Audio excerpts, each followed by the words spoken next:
First home game of the T20 Blast and an absolute nail biter. Yeah, thriller, wouldn't it? If they're all like that, people will get their money's worth. But look, at the end of the day, you know, you got to win those close games if you're going to be a really good team.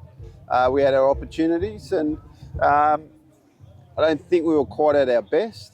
I know we defend so well; that's our DNA. But you know, just this game of T20 that's such fine margins. Wrong ball here, bad shot there, don't get two somewhere else. It all adds up, and unfortunately that's what happened. It does. You can look at that batting performance. We had a few caught out in the deep, and maybe if they go 2 or 3 yards to the side, they're boundaries. But fine margins, as you say, in these big games. How did you feel at the halfway stage with 150 on the board? Look, I think that we got 28 off the last 2 overs to get us to 150, and that to me is a target that we can always defend. You know, it nibbled around, let's be honest. You know, when we batted in the power play, it was hard work. You know, you got one of the greatest ever running in with a brand new cooker and nipping it around. It's going to be tough. But look, I thought we had to bowl really well to get us there, don't get me wrong. But I thought it was absolutely game on. And as it turned out, I wasn't too far away. I was a ball out. Yeah, I think if you're looking, maybe 160, 165, you're probably looking at, obviously, a winning score in that contest. Yeah.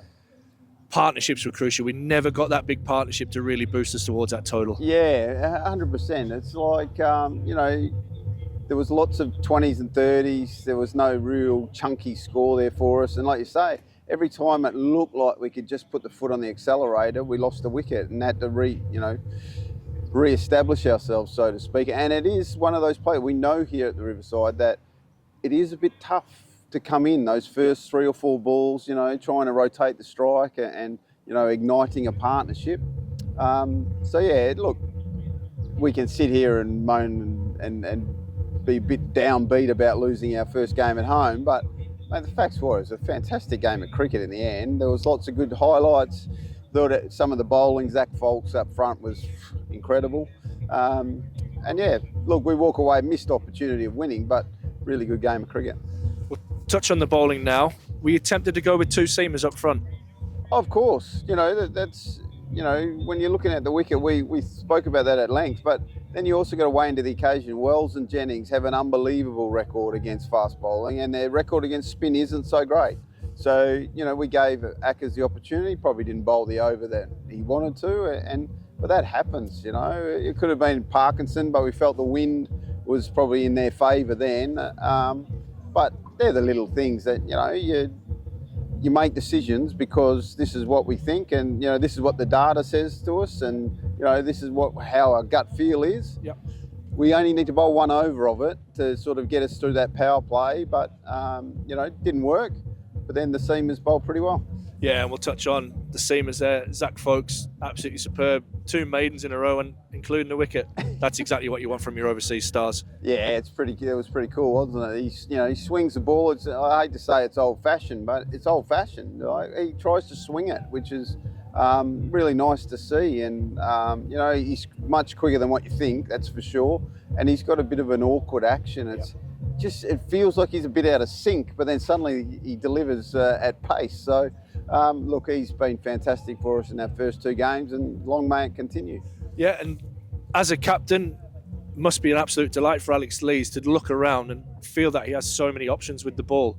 So he could go to Casey Aldridge, and then he's got Jimmy Neesham to kind of fall back on, and the experienced Ben Rain, plus all your spin options. Well, yeah, and that's that's what we're trying to do with this side. You know, we've got to have lots of options. I thought Casey's over, obviously, to get AT out. You know, Ashton Turner's a great player for them in this format.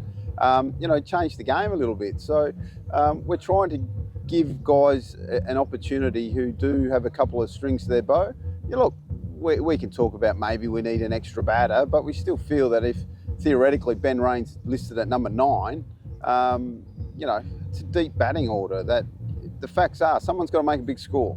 That, you know, we can talk about our batting till the cows come home, how many you want in the team, but you've got to get in there. If you get a start, you got to make a score. And if one bloke makes a big score, then the rest filter in. So, you know, that's obviously the area we need to improve on.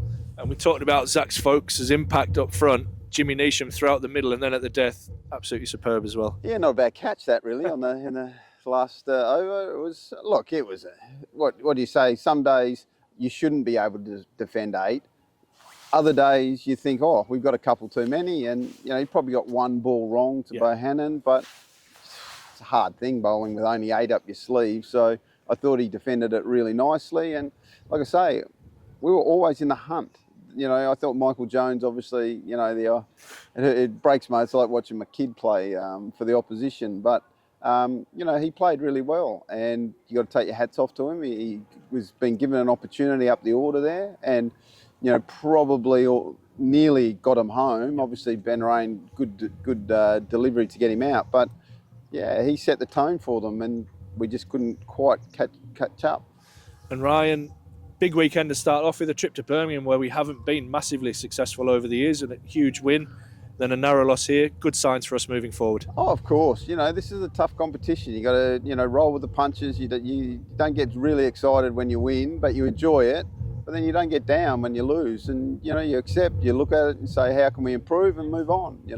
There's lots of cricket going on, and to be honest, it'll be a nice week for us where we'll just cruise a little bit. Have a few days off, one training session, and then probably head to Leicester.